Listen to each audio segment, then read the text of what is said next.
how are you? This is Farmanullah Khan. Today we are discussing different type of disease that are unit of microbiology which are cholera, diphtheria, pertussis, tetanus. तो आज के इस unit में हम ये different disease पढ़ेंगे कि ये कौन कौन से डिजीज हमारे पास क्या होते हैं और इसमें हमारे पास फाइनल एग्जाम में हमारे पास किस टाइप के एमसीक्यूज आते हैं। लेकिन वीडियो स्टार्ट करने से पहले आप लोगों से रिक्वेस्ट है कि आप प्लीज़ हमारे चैनल को सब्सक्राइब करें, लाइक करें हमारे वीडियोस को। तो स्टार्ट करते हैं। कालरा, जिसे हम उर्दू में हैज़ा कहते हैं, a severe acute gastrointestinal infection which is characterize by rice watery stool. तो ये कहें कि ये हमारे पास एक्यूट इन्फेक्शन है GIT ट्रैक का और इसमें हमारे पास watery stool, rice watery stool होते हैं कि जो स्टूल आपके होंगे तो वो एक तो वाटरी होंगे, दूसरा उसका कलर राइस की तरह होगा। तो ये हमारे पास करेक्टरिस्टिक्स हैं एक कालरा का और ये एमसीक्यूज में ज़रूर आएगा इंशाल्लाह।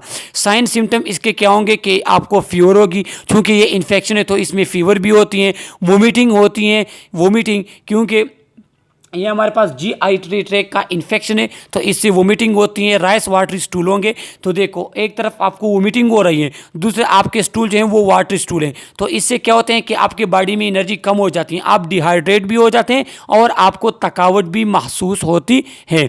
कॉजेटिव ऑर्गेनिज्म इसका है विब्रो Kalra, a common shape gram negative bacillus bacteria. तो देखें कि ये हमारे पास जो है ग्राम नेगेटिव बैक्टीरिया से काज होता है। एमसीक्यूज़ जो हैं अक्सर में एग्जाम में जो एमसीक्यूज़ आता है तो वो तो ये है कि कालरा विब्रो कालरा से काज होता है, ये तो सिंपल है। लेकिन ये विब्रो कालरा जो बैक्टीरिया है ये हमारे पास ग्राम नेगेटिव बेसिलाई बैक्टीरिया है और इसका इनक्यूबेशन पीरियड क्या है कि हावर्स टू 5 डे। देखो अगर ये बैक्टीरिया आप में कालरा काज करता है तो क्या होता है कि ये आपके बॉडी में इंटर होने से लेकर ये 5 दिनों में आप में साइन सिम्टम शो कर देता है। देखो इनक्यूबेशन पीरियड किसे कहते हैं कि एक ऑर्गेनिज्म आपके बॉडी में इंटर हुआ तो उसके एंट्री से लेकर उसके अपने डिजीज़ के साइन सिम्टम अपियर होने तक जो है वो पीरियड हमारे पास इनक्यूबेशन पीरियड कहलाता है। Source and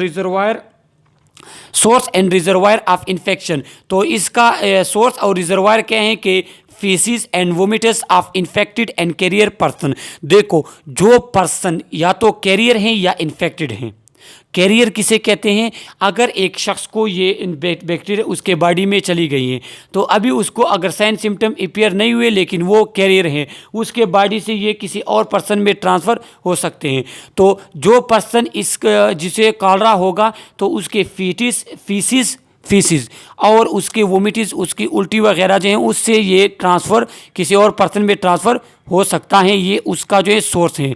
root of entry क्या होगा? ओरोफिकल। ये हमारे पास क्या है कि माउथ के ज़रिए और एनल के ज़रिए जो है ये आपके बॉडी में इंटर हो सकते हैं। मोड ऑफ ट्रांसमिशन क्या होगा? Injection of contaminated food, water and 5FS। देखो कि अगर कोई पर्सन जो है कंटेमिनेटेड फूड इंजेस्ट करेगा तो उसे ये हो सकता है। ये तो इंतहाई सिंपल है क्योंकि कंटेमिनेटेड फूड में हमारे पास बेसिलाई बैक्टीरिया होते हैं। दूसरा अगर इन्फेक्टेड वाटर यूज़ करता है। तीसरा हमारे पास ये 5F किसे कहते हैं? देखो F से हमारे पास एक से आता है फ्लाइज, एक हमारे पास है फ्लाइज, दूसरा हमारे पास है फिंगर, तीसरा हमारे पास जो है F से एक से हमारे पास 5 फ्लाइज आते हैं, दूसरे से हमारे पास आते हैं फिंगर्स, तीसरे से हमारे पास आते हैं फॉर्मिटीज़। जो वो पर्सन जो है हमारे पास यूज़ करता है फॉर्मिटीज़ वो हमारे पास आते हैं। तो ये 5Fs, तो इन चीज़ों से जो है हमने ख़ुद को बचाना है कि अगर इन्फेक्टेड पर्सन कोई बर्तन वगैरह यूज़ करता है या जो उसके साथ फ्लाइज वगैरह हैं या उसके हाथ कंटेमिनेट हैं तो उसके नज़दीक हमने नहीं जाना होगा।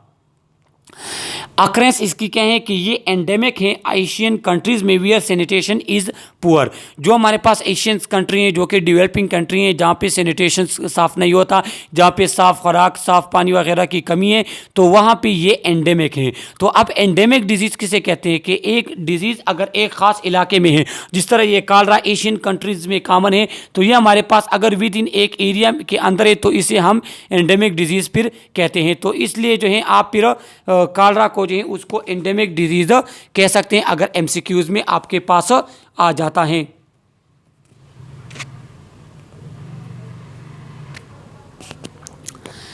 प्रिवेंटिव एंड कंट्रोल इसका क्या होगा कि एक्टिव इम्यूनाइजेशन, इसके लिए जो है हमारे पास एक्टिव इम्यूनाइजेशन होती है, वैक्सीन लगाए जाते हैं। Pure food and water supply, हमने जो वाटर और फूड हम खुद यूज़ करें या किसी सप्लाई करें तो वो हमारे पास प्योर होना चाहिए, साफ़ होना चाहिए। Sanitary disposable of human excreta, जो ह्यूमन एक्सक्रीटा हैं तो वो हमारे पास पीने के पानी के साथ नहीं मिलना चाहिए, उसकी सैनिटरी डिस्पोजल होनी चाहिए एक अच्छे तरीके से। फ्लाई कंट्रोल हमारे पास होना चाहिए और पब्लिक एजुकेट होनी चाहिए हमारे पास कि उनको पता चले कि हमारे पास कंटेमिनेटेड फूड वगैरह अगर हम यूज़ करेंगे तो उससे हमारे पास ये प्रॉब्लम हो सकती है। मैनेजमेंट क्या करेंगे कि अगर किसी पर्सन को कालरा हमारे पास होते हैं तो हमने उसके फ्लूइड इलेक्ट्रोलाइट की रिप्लेसमेंट करनी होगी और उसके साथ हमने उसको एंटीबायोटिक देने होंगे, जो हमारे पास टेट्रासाइक्लिन सेट्रीमेक्सोल जो हमारे पास है तो उसको हमने एंटीबायोटिक देने होंगे ताकि उसका ये इन्फेक्शन जो है वो कंट्रोल हो जाए। दूसरा हमारे पास है diphtheria. Diphtheria is an acute bacterial infection of upper respiratory tract. ये भी हमारे पास बैक्टीरियल इन्फेक्शन है अपर रिस्पायरेटरी ट्रैक्ट का, जिसमें हमारे पास थ्रोट, नोज और एलर्जी आते हैं। और इसका कैरेक्टरिस्टिक्स क्या है कि आपका जो माउथ है वो इंटरनल की तरफ ग्रेश हो जाता है। यहाँ आपको पिक्चर में अगर नज़र आता है तो देखिए ये हमारे पास जो है ये हमारे पास है डिफ्थीरिया की वजह से हुई है कि ये माउथ अंदर की तरफ जो है वो ग्रेश हो चुका हुआ है। ये आप यहाँ पे भी आपको नज़र आ सकता है। देखो ये जो वाइट टाइप ये ग्रे जो नज़र आता है तो ये कहें कि ये हमारे पास किसकी वजह से हुआ है, ये हमारे पास डिफ्थीरिया की वजह से हुआ है। इन्फ्लेमेशन ऑफ थ्रोट, इसमें हमारे पास थ्रोट की इन्फ्लेमेशन होती है और एक सूडो मेम्ब्रेन सा बन जाते हैं आपके माउथ के अंदर और इससे आपको ड्राई कफ भी होता है। और जब आप ड्राई कफ ज़्यादा करते हैं तो उसकी वजह से जो है हमारे पास ये इंतहाई पेनफुल होता है। कॉजेटिव ऑर्गेनिज्म इसके कहें कि कॉर्निबैक्टीरियम डिफ्थेरिया और क्लेब्स लोफलर बैसिलस, ये हमारे पास ये बैक्टीरिया का नेम है जो कि कॉर्निबैक्टीरियम डिफ्थेरिया या क्लेब्स लोफलर बैसिलस जो कि क्या ये डिफ्थेरिया हमारे पास काज करता है। ये ग्राम पॉजिटिव बैसिलस बैक्टीरिया है और ये एक्सोटॉक्सिन रिलीज करता है। एक एंडोटॉक्सिन होते हैं, एक एक्सोटॉक्सिन। एंडोटॉक्सिन ये है कि जब हमारे पास जो है एक्सोटॉक्सिन तब रिलीज होते हैं कि जब कोई बैक्टीरिया वगैरह डेड कर दे या उसके सेल मेम्ब्रेन से जो हमारे पास टॉक्सिन होते हैं तो वो एक्सोटॉक्सिन होते हैं। तो ये बैसिलस बैक्टीरिया के एक्सोटॉक्सिन रिलीज करने से जो हमारे पास डिफ्थेरिया काज होता है।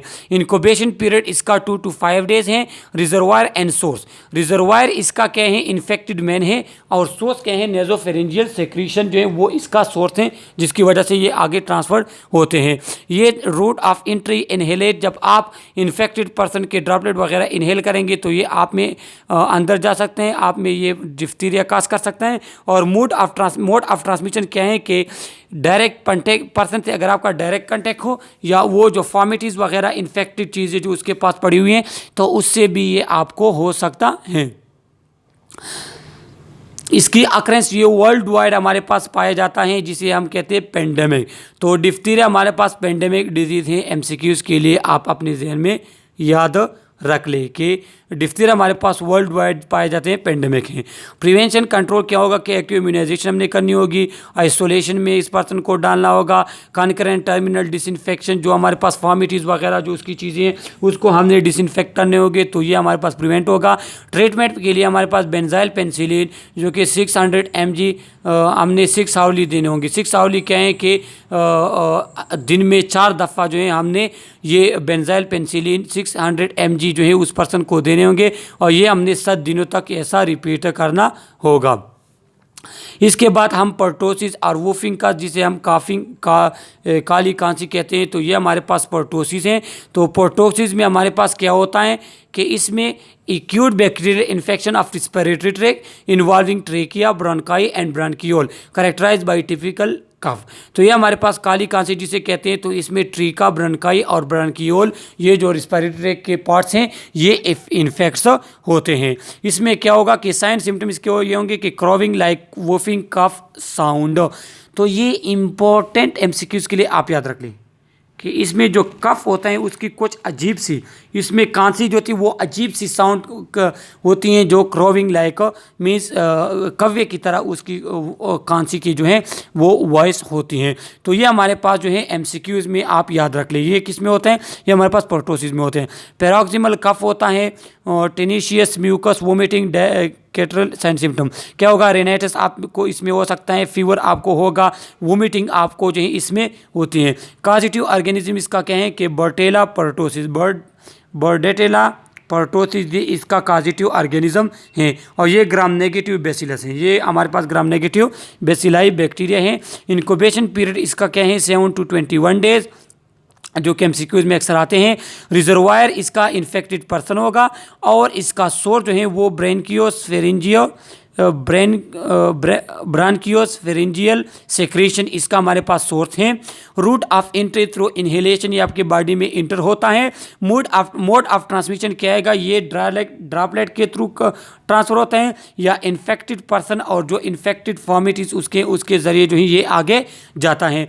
अक्रेंस इसकी वर्ल्ड वाइड है, ये हमारे पास पेंडेमिक डिजीज़ हैं और चिल्ड्रन जो कि 5 साल से कम होते हैं वो इंतहाई ससेप्टेबल होते हैं इसको, क्योंकि उसकी इम्यूनिटी इतनी स्ट्रांग नहीं होती। एक्टिव इम्यूनाइजेशन हमने इसने करना होगा, आइसोलेट करना होगा पर्सन को, और इस इन्फेक्शन के लिए हमने जो है एंटीबायोटिक यूज़ करने होंगे और जो उसके फॉर्मिटीज़ वगैरह हैं उसको हमने डिसइंफेक्ट करना होगा।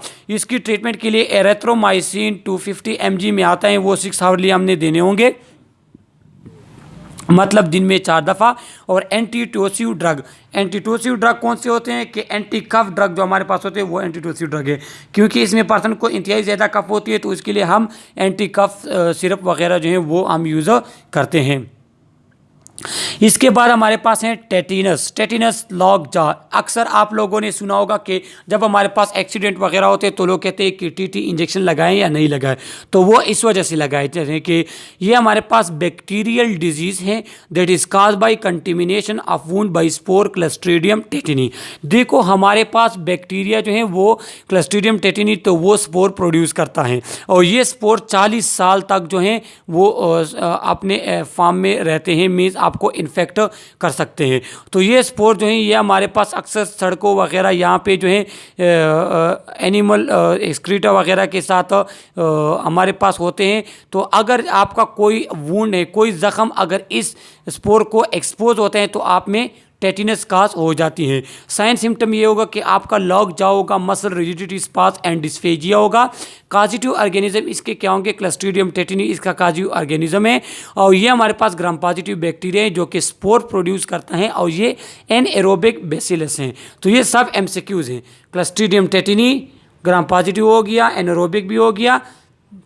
It release tetanospasmin which is an extremely lethal neurotoxin. ये टेटिनोस्पाज्मिन रिलीज करते हैं जो कि न्यूरोटॉक्सिन है हमारे पास। इनक्यूबेशन पीरियड इसका है 4 to 21 डेज, 3 हफ्ते इसका इनक्यूबेशन पीरियड है। रिजर्वायर क्या है कि डोमेस्टिक एनिमल जो कि हमारे पास हाथ डंग के ये मीन्स हार्स वगैरह, गोड़ वगैरह जो गंद एक्सक्रीटा हैं मीन्स फीसिस वगैरह, तो उसमें और कंटेमिनेटेड साइल में इसके हमारे पास स्पोर्स पाए जाते हैं। तो जब आपका वूंड जो है, आप कोई ज़ख़म वगैरह इनको एक्सपोज होगा तो उसमें ये टेटिनी काज हो जाती हैं। रूट ऑफ एंट्री इसका वूंड है। ज़ख़म मोड ऑफ ट्रांसमिशन ये अगर आप वुंड जो है इस स्पोर्स के साथ कांटेक्ट में आता है तो तब ये आपको काज होता है। ये हमारे पास पेंडेमिक है, वर्ल्ड वाइड ये हमारे पास होता है। प्रिवेंशन कंट्रोल क्या होगी कि एक्टिव इम्यूनाइजेशन आपने करना होगा और क्या है कि आप पब्लिक को एजुकेट करेंगे कि आप वुंड वगैरह को जो है उसको ओपन ना रखें, आप जो है रोड ट्रैफिक एक्सीडेंट से ख़ुद को बचाएं ताकि ये आपके पास फिर जख्म ना हो और ये जो हार्ट वगैरह इसकी गंदगी हुई इसके नज़दीक आपने नहीं जाना। ट्रीटमेंट इसकी क्या होगी कि एंटीटॉक्सिन हम यूज़ करेंगे। डिब्रेमेंट वो वुंड का जो ख़राब हिस्सा है उसको हम रिमूव करेंगे और हमारे पास जो है बेंजाइल पेनिसिलिन एंटीबायोटिक यूज़ होते हैं 600 mg में हैं, 6 आवरली हमने देने होंगे। Diazepam avoid unnecessary stimuli, maintain hydration and nutrition. देखो इस पर्सन को न्यूरोलॉजिकल प्रॉब्लम होती है तो इसमें आपने उसको क्वाइट रूम में रखना होगा, उसको स्टिमुलाई नहीं देनी होगी, उसको डिस्टर्ब करना नहीं करना होगा, उसके न्यूट्रिशन और हाइड्रेशन का जो है आपने ख़ास ख्याल रखना होगा। तो ये हमारे पास बैक्टीरियल डिजीज़ थे। इसमें अगर आपको कोई क्वेश्चन वगैरह हो तो थ्रू कमेंट जो है आप हमसे पूछ सकते हैं। Okay, thank you.